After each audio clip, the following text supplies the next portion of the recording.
Hey everyone, it's Jaime Alejandro with the Arts Calling Podcast, the place where I interview hardworking, independent creatives in the literary, visual, and performing arts.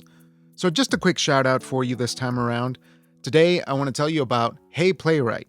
Hey Playwright is a podcast where two amazing playwrights, Mabel Reynoso and Tori Rice, interview playwrights about process in life and a whole bunch of other stuff. They do an incredible job, and I have learned so much about playwriting and podcasting from them. It's super inspiring, and I hope that you go check it out, especially if you want to know about playwriting and what kind of life that is and dramatic writing overall. Hey Playwright is an absolute must for you, so check it out. They have great episode recommendations in their link tree, which I'm linking below. Check it out as soon as possible. Now, today, I am delighted to be arts calling Kamal X. Kamal X is a professional photographer whose goal is to tell stories from all walks of life and give a raw voice to the world we live in, through compassion and honesty.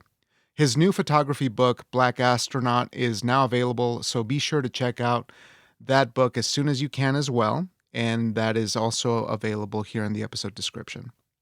Kamal's energy and passion for his art was super contagious. He was a deeply inspiring person, and I felt quite moved by his work. So without further delay, I hope you enjoy the conversation, and let's give him a call.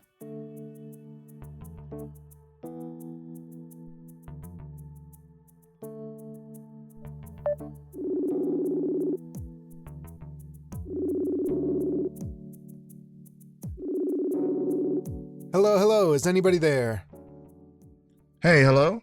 Hey, there we are. Hey, Kamal. Hey, how you doing? Good. How you doing? Great to talk to you. Great to meet you, man. Same here, man. So excited. I'm really looking forward to this. I was talking about it all last night. I was at a wedding and I was just like, yeah, man, I'm really excited for my interview tomorrow. Oh, so yeah, man. I'm really thankful to be here, man. Yeah, it's such a pleasure to get to connect. Thank you, Instagram. We're not sponsored by Instagram, but we appreciate the ability to connect with folks. So Yeah. I'm really excited to get to chat. You're a photographer, you're a hardworking creative, and you're out there doing your thing. I wanted to ask you about your origins as a creative. When did you start seeing that when you were younger? Was that something that came to you later in life, or have you always been that person who's had a kind of creative intuition? I think it always was there, but like a lot of things, they have to be kind of like developed to come out. So like there was always a lot of curiosity, always like tinkering with things and just like being a daydreamer. I was the kid in school that I would have the parent teacher conference because I was looking out the window the whole time. So I was definitely always like a dreamer, kind of in my imagination kind of thing. And then my stepdad growing up, the one thing he really loved to do was go to the movies. So that also was a huge part of developing my imagination. I had a fascination with, he took me to real like good movies too. Like I remember going to see The Matrix. Like that was crazy at that time, when that came out, so like just a lot of like How old were you when you saw The Matrix? How old was that? Man, so that came out in like 95. So I'm 37. I was born in 86. So do the math, like 9. Oh, okay. Like so you're about my age. So yeah, that was a mind-blowing sort of thing. I remember it being in the movies like, what is happening? Like, I don't, like, let it look. I definitely didn't understand anything of the plot, but I just knew like the scenes and all. It was just crazy. So it was getting developed, but I think the issue was just I was very shy also. So hypersensitive kid, like just always like feeling a lot of things, and I just always thought that was kind of like everyone was like that. That's what I thought. And then the older I got, the more I started to realize like you might like actually just notice things that people don't notice. You need to like find ways to express these things. And so the expression of, I guess, my more creative side kind of started like maybe my second year of college, actually. Like I remember I was just like this, I remember hanging out with my older friends in college and I would just like start talking, like just talking about ideas and the system and trying to look deeper into stuff. And at first they ignored me, like, Kamal's just over there high. He don't know what he's talking about, But then like it started to click. It's like, wait a minute, he's actually saying something. And I think that kind of it kind of developed from there, just realizing I had a voice. Yeah. So you're currently on the West Coast, but you're originally from the East Coast, right? Is that kind of where home turf is for you? Yeah, I'm originally from New Jersey, but New York is my home. It took Okay. me a long time to accept that. I've lived in several places: Atlanta, Houston, LA, Oakland. Big shout out to Oakland. Yeah, New York is it. Brooklyn is it, man. That's the only place I've lived for me personally that actually makes sense. Every other place is kind of like they're amazing. I love them, but it doesn't feel like home. It's always like an adjustment. When I'm in New York, I don't think. I just am, you know. So that's Where New does it York is feel it. like Yeah. home, do you think? What is the security blanket or the comfort of New York that makes you feel like home there? For me, I think I need a lot of stimulation. I think I'm a city guy. Like I think I need to be around, like I like when I go outside New York and I can just randomly end up somewhere that can be like look like it's nothing there, but go inside and it's like this fabulous, amazing restaurant with like our lounge or some rooftop. And you're like, how did I end up here? Let alone the people that you meet. You literally never know. And I think I also like the fact that New York is it's not a soloist city, but you can go a lot of places by yourself and be fine. Like other places I've lived, there's more like a, people go out with their friends. They go to like a place. It's like a planned thing. New York is like, hey, I just want to go out. Hmm. You can meet people. It's very, it's my energy for sure. Yeah, Yeah. yeah. You have to be open to what kind of the universe is giving you, to be in that Yeah. environment. Yeah. And Um, I kind of like a little bit of chaos, man. I'm not gonna lie to you. I like a little bit of chaos, man. If it's too simple, like, I get bored and my brain starts feeling, like, so I need the vibes, but I need it. I need it. yeah, that's definitely a photographer mentality, right? You have to be open to the chaos because Yeah. tell me about photography and how it makes its way into your life, and how do you make it your own? Like, when do you first discover that?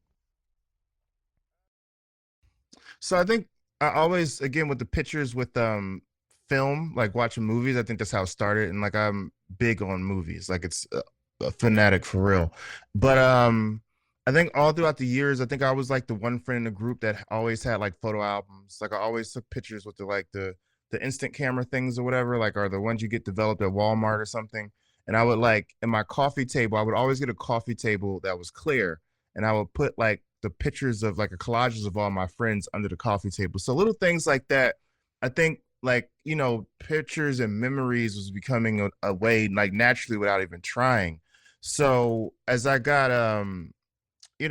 started traveling and like kind of started finding myself and exploring the world, and at that point I was a trainer and I was in real estate also. And I still am in real estate, but that was just it, and I realized that wasn't enough. Like I was like, nah, there's got to be more to it. I'm not really fulfilled doing this.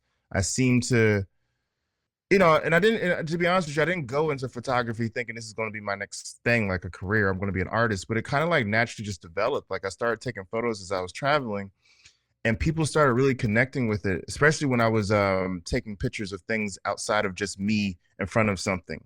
Like they were like getting like, oh, that's interesting. Like, wow, like, oh. And then once I started connecting with other photographers, that also really helped me, because then I was able to understand like, oh, this is like, once you see it, it helps you get a gauge of like, oh, this is how it's done. Cause I'm completely self-taught and I'm kind of out of the box, like coming into the industry. So a lot of the stuff I had to like pick up by just like being extremely curious, and it just made sense to me. So Right. that's kind of where the Yeah. photography thing came from. Yeah. So when you get to finding a community of photographers that maybe you trust, do you feel that allows you to open up? Because as you mentioned, you're kind of a shy person, but going into things like real estate, doing photography alone, I think is a very interpersonal kind of pursuit, because you really need to know how to be with the people, right? You need to know how to engage with Oh, them yeah, and get that picture. So yeah. how is that something that you develop when you first get started?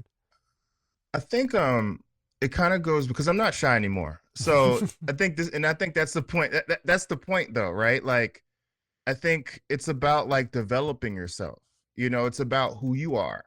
And I think once I kind of like accepted myself, because a lot of it was fear, overthinking things, not sure, not having confidence, and as I worked on those things by finding out who I was, around the same time I picked up the camera, around the same time I was really doing a lot of self work and just figuring out what's my reason for being, like why am I here, Like, what's the goal of this life? Like, what is life?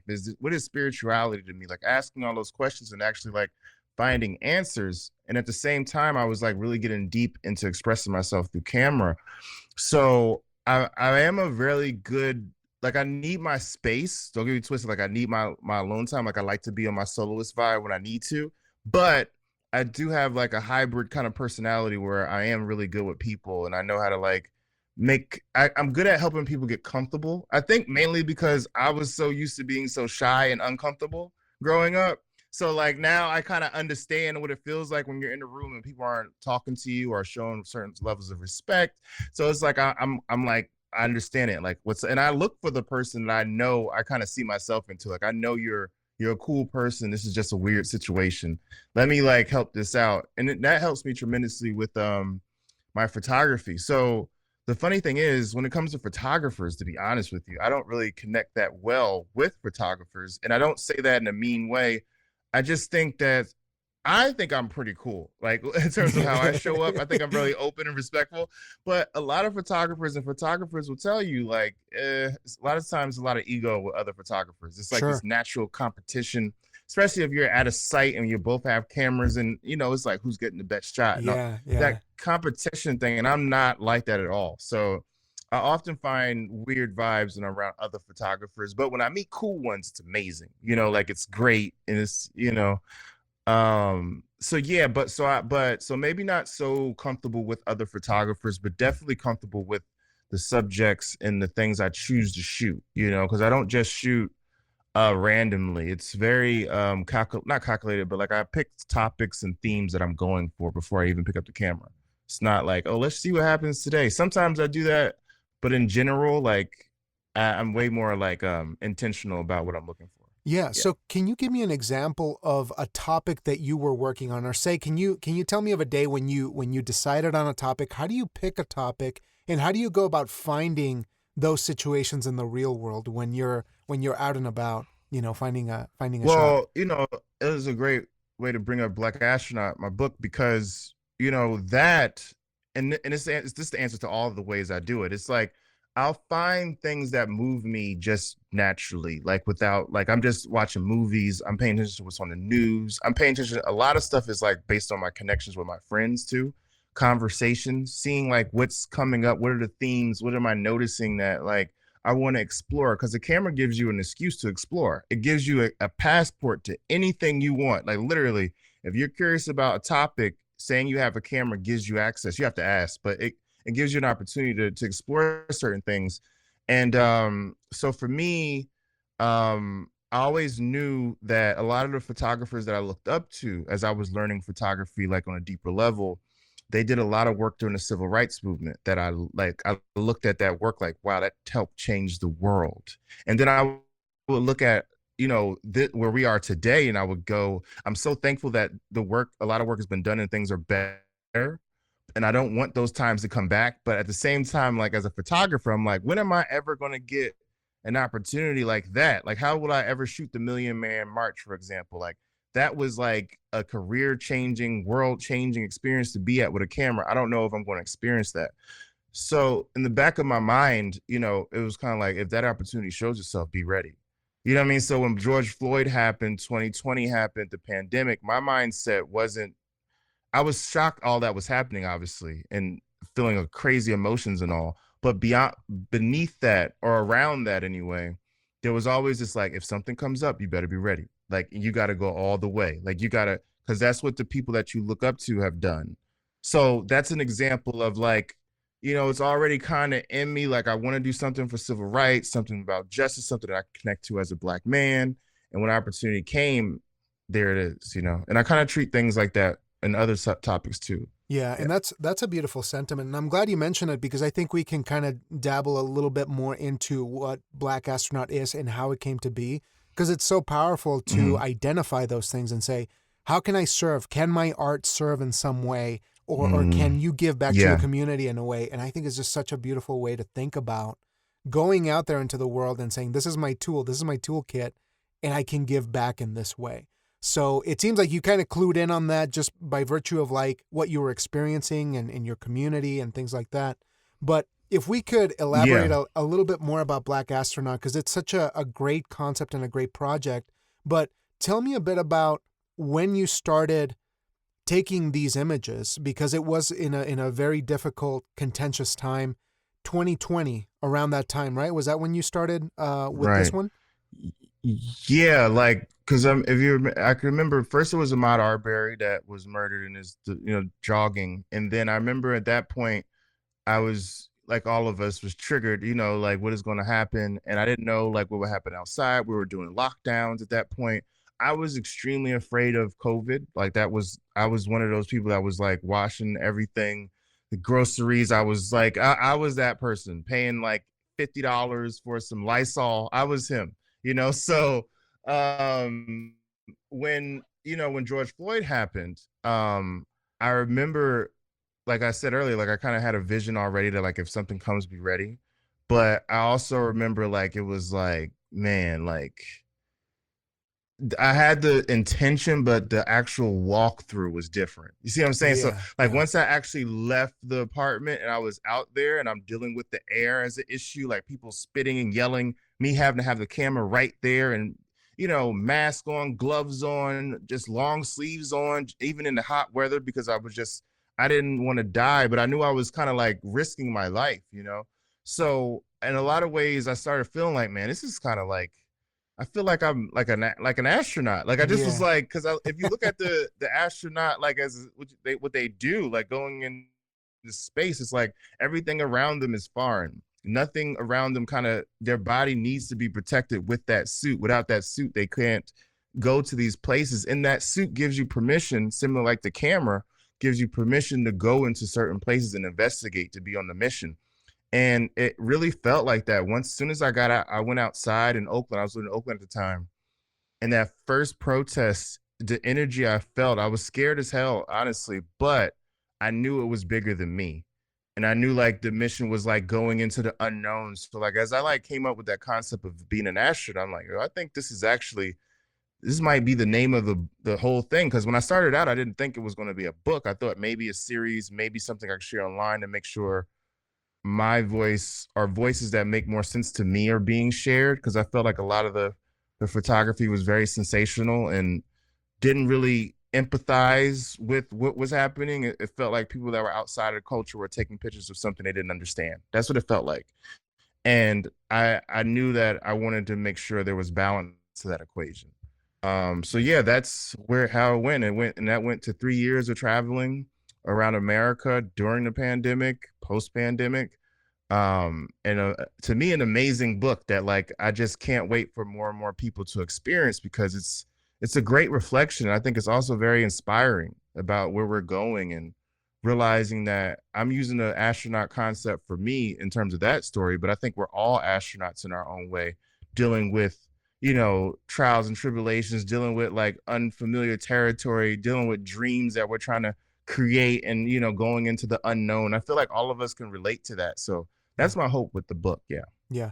And it's such a beautiful way to illustrate it. And it's a way in for the audience, the people who are going to experience this project. It is so powerful to look at your own world and say, what is going on here? And I think everyone Mm, at in some level, I mean, obviously there is a cultural component that is very specific, but I think in terms of what was going on at the time, the pandemic, everyone felt a little bit alien, like what in the hell is going on here? And yeah. so then Yeah. you, Yeah. yeah, and so you add that other element, the cultural aspect of it, and it's so powerful. And looking at some of the samples, that you have on the website and on your Instagram too, it's just really powerful, evocative stuff. And so just to give a Thank you little bit so of, much. yeah, man, it's really beautiful, breathtaking work. But if we look at the context Mm, of the work, you break this down into 6 parts. It is an epic journey through 13 cities and 9 states over the period of 120 weeks. I mean, this is a huge yep. chunk of your life. Can you tell Yeah, me for sure. emotionally, how do you handle something of that size and not have it collapse in on itself? Because emotionally, Mm, it's a lot to take in, man. Can you share a little great, bit about great, that? great question. I think, and to be honest, and this is kind of like the concept of going into the unknown. It's like I didn't. it took a lot. There was plenty of times when I was taking photos and, I'm like, should I be taking these photos or should I be the one in Mm. front of the camera yelling too? Like, should I, Yeah, like, yeah, how do you juggle both? And there were times where I literally put the camera down and I had to just be there with everyone else. And it was a lot of times of just crying as I'm taking photos, tears flowing because the energy was just so real, honest, authentic, and honest and vulnerable, and it was very tough, I think, but it's also a mission at the same time. I think the mission element of it, like, realizing it was bigger than me, realizing that this is something that, this is a moment in history, just like I said with the Million Man March, civil rights. Like, if you take a day off and you don't get that image or take that photo or stay out an hour longer or take the risk and get on that flight to go to Washington, D.C. to see to be there for the, for the march, so I had to do that, so I think that kind of gave me that sense of like, all right, keep pushing, you can do it, keep doing this, right, about the right. work. And and to be honest, it takes a village, because I had really good friends that had my back, people that were checking in on me, making sure I was all right, FaceTiming me, just checking in, because they were like, yo, I've never seen someone work this hard before.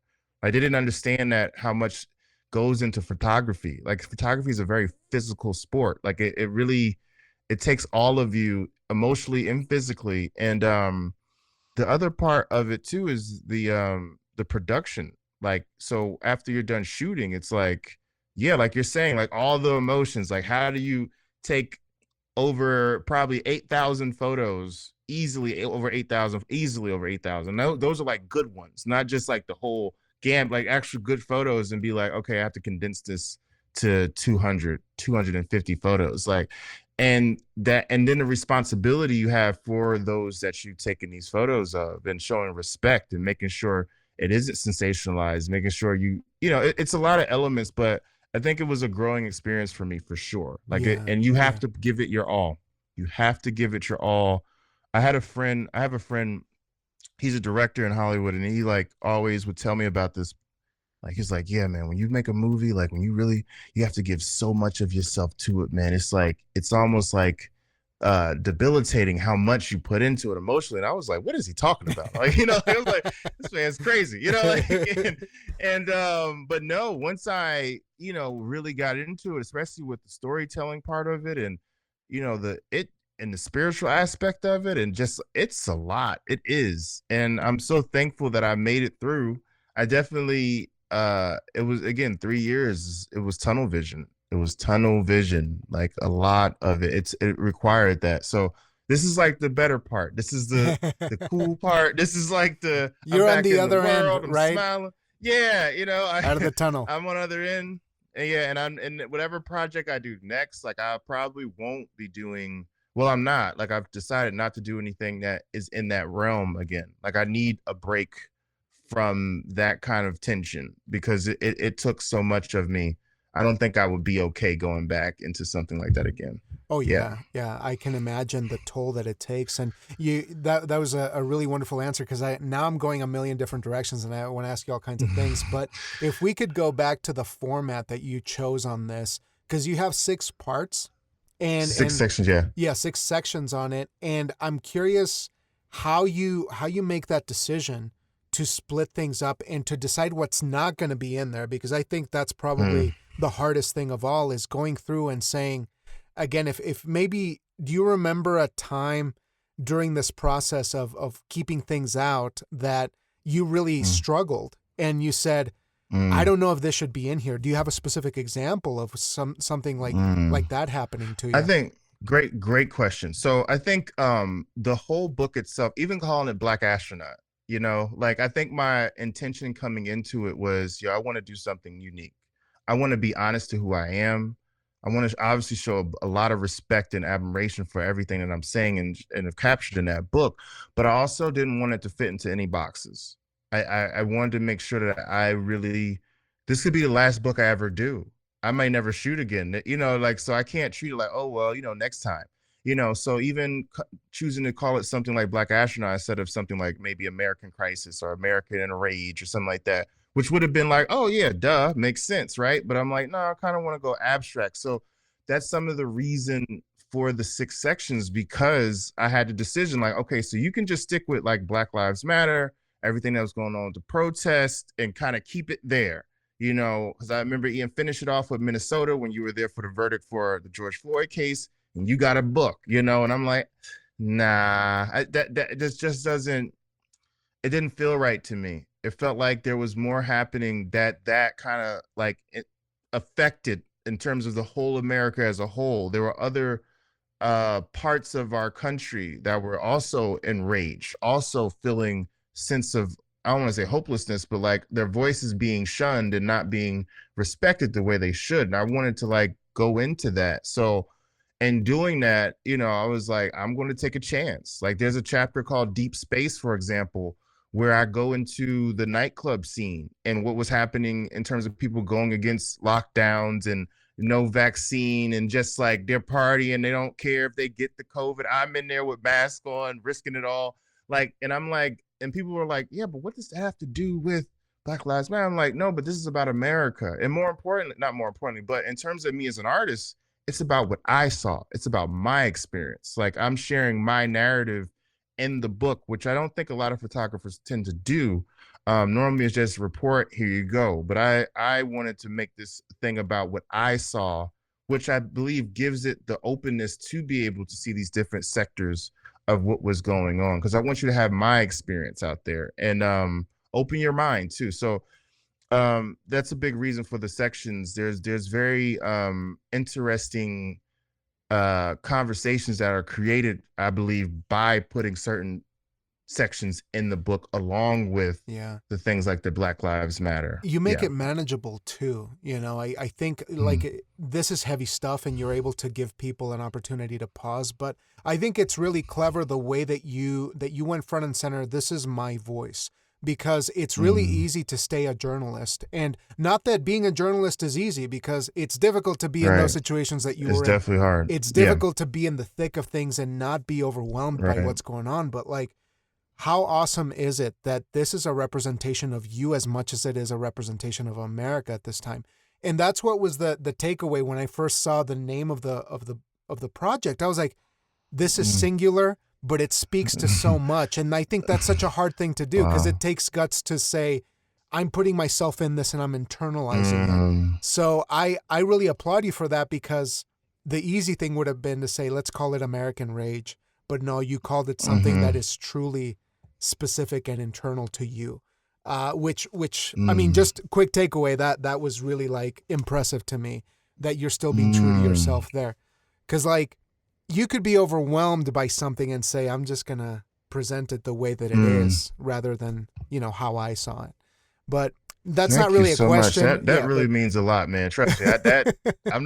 I'm in shock. Thank you so much. Like you're saying, and I'm really happy that you're understanding my vision on that too. Like that's also really cool because, you know, that's the hope, you know, I don't, you know, and I think that's the beautiful thing about art. I think that's the thing about being a human being, you know, even if you're not an artist, it's like, taking chances and being honest with who you are. I think that's what people really want to experience more than anything. It's like, who's saying this and who are you? I want to get to know you. Like, what is your story? What makes you, you know, I think that's something that I always even in my personal life when connecting just in conversation, I'm like, I don't want to just hear about your job. I don't want to just hear about, you know, I want to know about you. Like, what's up? Like, who are you? Like, give me like, you know, your vibe. So, but that's the scariest thing.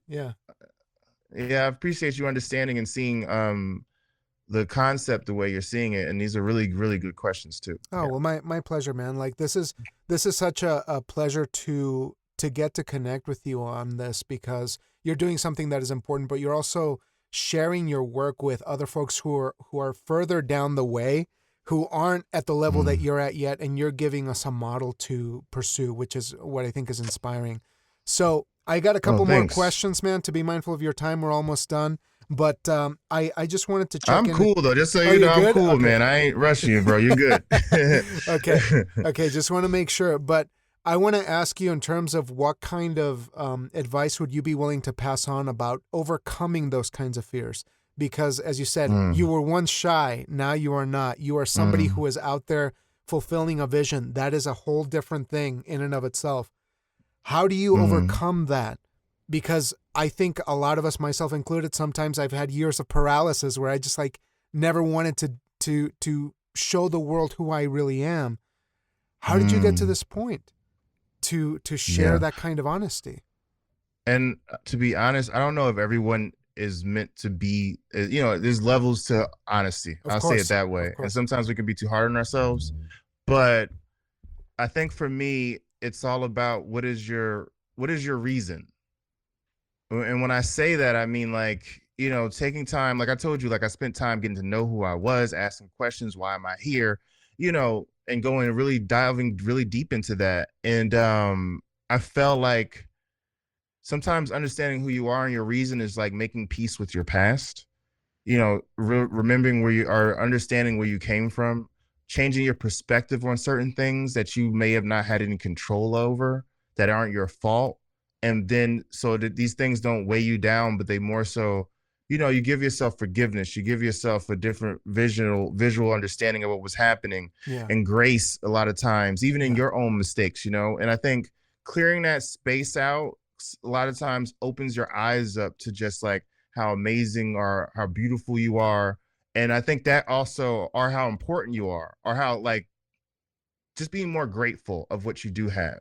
And I find things like that often lead to building your confidence.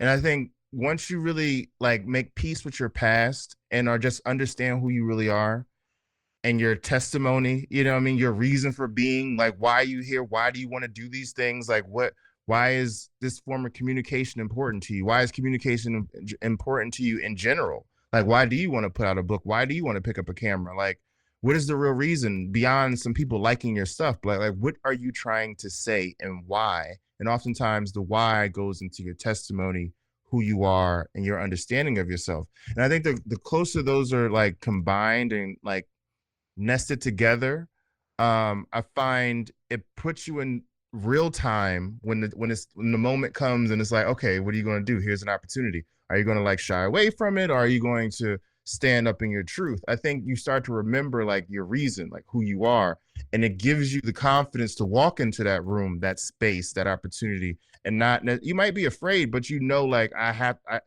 there's no other, I can't say no. Like, this is who I am. Like, I am, like, for me, when people were outside, protesting and yelling, and I'm seeing flare guns and all that stuff, it's like, yeah, this is scary as hell. Like, what am I doing here? But I know who I am. I know what I want. I know why I'm here, and I know what I want to do, why this is important anyway.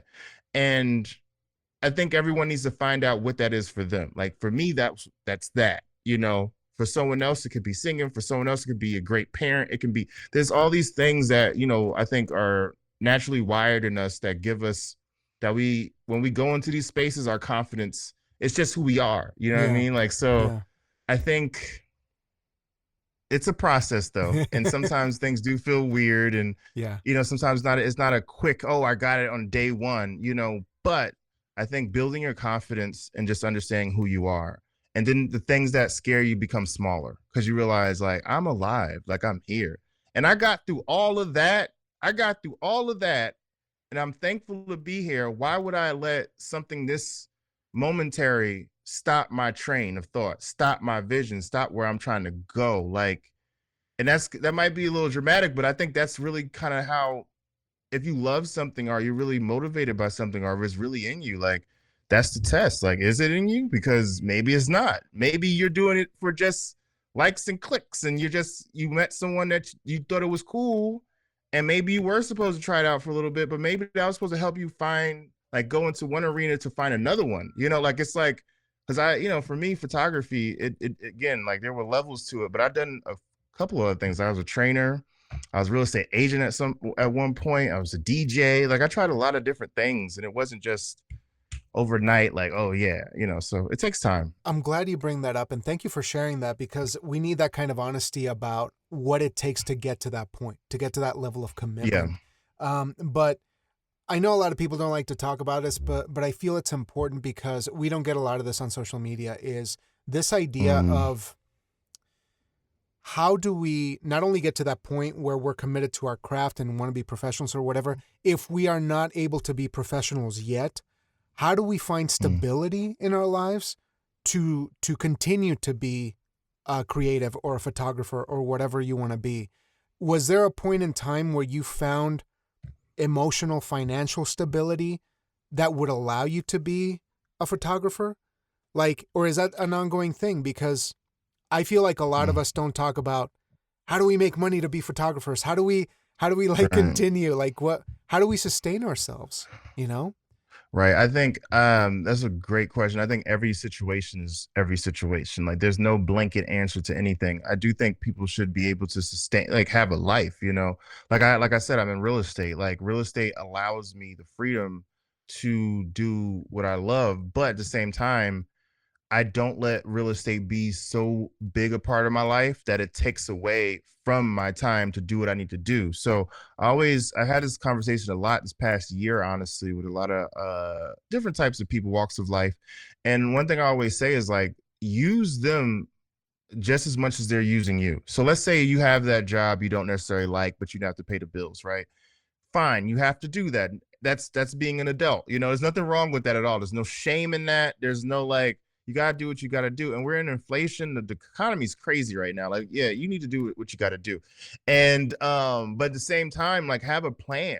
Like you don't have to just be going to work and just doing what they say or whatever it is. And you know, and then you shut off, you know, when you were there, and then when you do what you really want to do, and I'm alive again. It's like, yo, use that company, use that job, figure out a way. There has to be something, and if there's no use in being there as it relates to what you're trying to do, then maybe you need to find something else that complements what you're trying to do and not have this like polar opposite reality.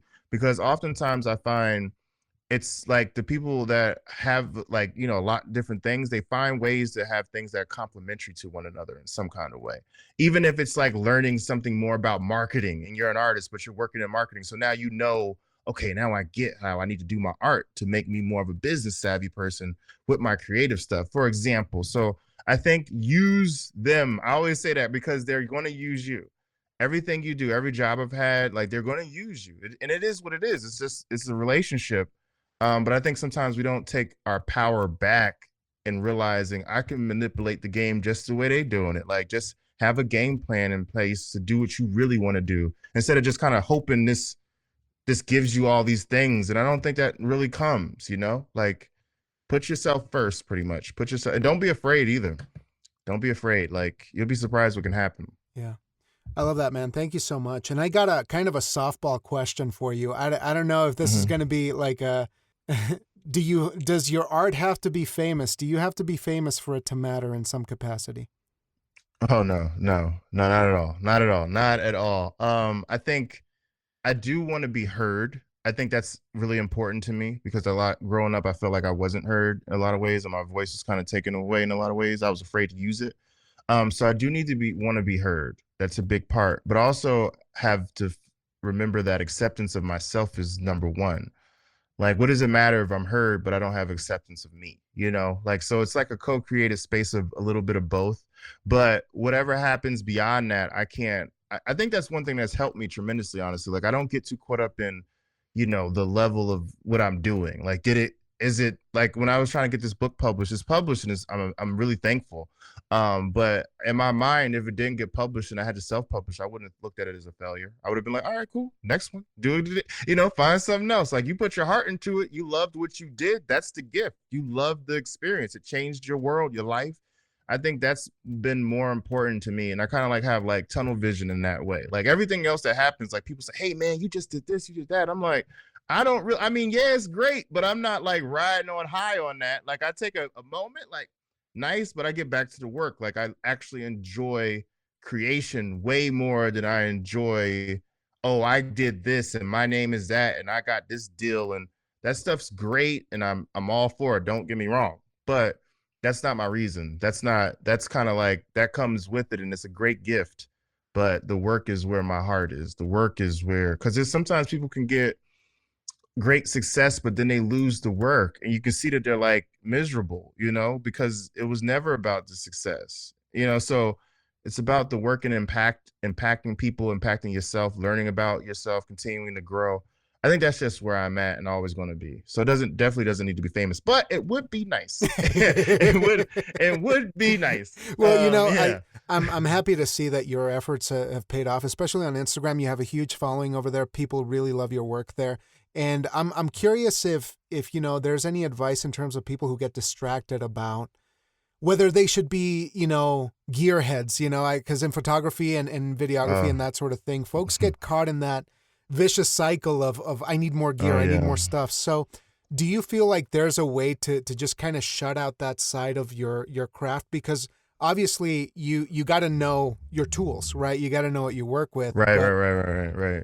What are the distractions that people should be wary of in terms of photography? I think some of this is like a part of it. Like you need to go through that. Like, cause I went through that too. Like, you know, after I kind of learned the basics though, I did get kind of like gear crazy, like, you know, just exciting toys and stuff like that.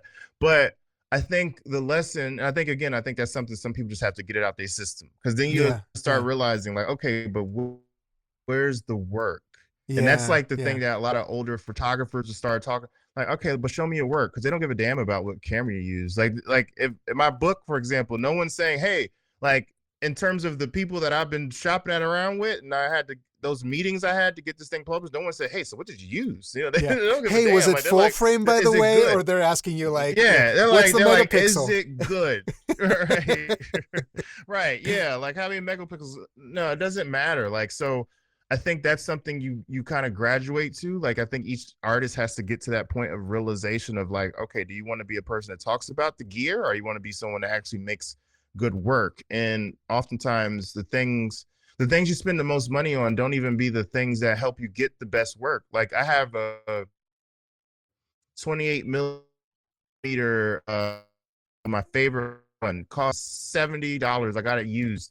Some of my greatest photos are with that cheap lens. Like, you know, that's I don't call it the cheaper compared to other ones anyway. Yeah. And I always look at it like I got this $2,000 lens. I got, you know, and it's like this little baby 28 millimeter. If I'm ever in a situation that's going down, like I'm like, okay, I gotta I grab that little thing, and every time magic for me personally. So, you know, I think the gear definitely doesn't matter. But I do think some people have to learn those lessons. And I think the other thing that I'm so thankful that happened to me is like allowing yourself to grow in the process. Like give your space, like get new gear because you need it, not because you want it. Like find yourself in a situation where you're like, okay, this is actually, I'm not able to do what I want to do because my gear is holding me back, because I don't have this particular focal length lens, because this doesn't do night photography well. Then it's like, okay, you have a reason to do it. But a lot of people get so caught up in all the gadgets and all this, and it's like, all right, show me your work. And it's like, So sometimes the comfort, the luxury can take away from your edge in your voice, honestly. And that's honestly just a little extra, but I'm getting a new apartment and I'm gearing up for another project. And I normally get like a decently, like I like to be comfortable. And I was like, I think I'm going to get something a little not comfortable this time. Like I want to kind of get to the bare bones. I want to just be shooting every day. You know, when I have company over, cool. It's going to be a lot of photography stuff everywhere. But hey, I'm in my zone, you know? And like, that's a choice. Like, I don't want to be just all comfortable and, you know, I shoot what I want. Like I want to go back to that kind of like hunger. And I think that's, you know, even where I'm at in photography is like, yeah, like all the equipment and all the nice things are kind of a distraction a lot of times. Like get back to the core, get back to the work, and get to your edge. Get to the edge, man. Get to the edge. That's a beautiful thing, because you're at a point in your life where you know what's important and you're able to make those decisions and say, this doesn't matter as much as this. And what a precious, awesome thing to have, you know, in terms of perspective. So I got one more question here. This has been a blast, man. I absolutely love the work that you're doing. Black Astronaut is an incredible project, and it's really awe-inspiring. So I just hope that people check that out. And I'm going to put the link in the episode description so folks can have a direct link to it. Yeah. Thank you so much. I appreciate that so much. Yeah, man. So lastly, I just want to ask you, what is your hope for the future, for yourself and for the community that you're in?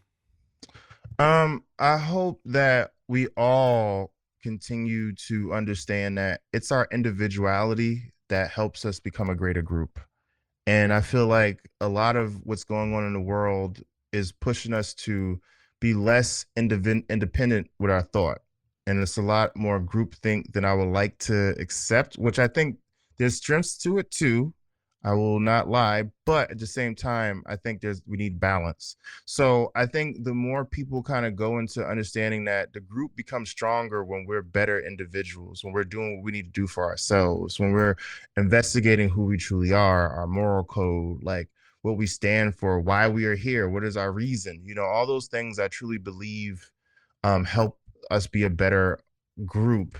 And I just want that for all of us. And that's something that I try to do with all my work. It's always rooted in something that's about freedom and your voice. Everything I do is in that space, in that vein. And that's a big part of my purpose. So I am hopeful. I hope that we continue to understand the importance of our voice as it relates to who we are and not necessarily what the world thinks, because sometimes we get too caught up in, the audience and trying to get everyone to agree with what I think and believe what I believe. And it's like, I hear you, but like you have a life to live too. And sometimes the audience doesn't get it. Sometimes that's not you're yelling at the wrong audience. You know what I mean? So like, I find the more we kind of figure ourselves out, the more we find our peace, our community, things that make more sense to us.